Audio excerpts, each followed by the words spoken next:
দেখুন, তৃণমূলের স্লোগান মা মাটি মানুষ, আর পশ্চিমবঙ্গের রাজনীতিও এখন কার্যত 3 মকে ঘিরে আবর্তিত হচ্ছে।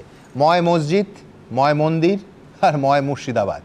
আজ যখন মুর্শিদাবাদের বেলডাঙ্গার অশান্তিতে এনআইএ তদন্তের মামলা কলকাতা হাইকোর্টে ফেরত পাঠিয়ে দিয়ে কেন্দ্রকে বিঁধে অত্যন্ত তাৎপর্যপূর্ণ মন্তব্য করছে সুপ্রিম কোর্টের প্রধান বিচারপতির বেঞ্চ, ঠিক সেই সময় মুর্শিদাবাদের বেলডাঙ্গায় আনুষ্ঠানিকভাবে বাবরি মসজিদ নির্মাণের সূচনা করলেন হুমায়ুন কবির। আর এই নিয়ে যোগী আদিত্যনাথ বলছেন, এইমাত্র আপনারা দেখলেন, আর কোনোদিন বাবরি মসজিদ হবে না। এসব নিয়েই যখন সরগরম রাজনীতি, তখন মার্চের প্রথম সপ্তাহেই পশ্চিমবঙ্গে বিধানসভা ভোটের দিন ঘোষণা হতে পারে বলে সম্ভাবনা ক্রমশ জোরালো হচ্ছে।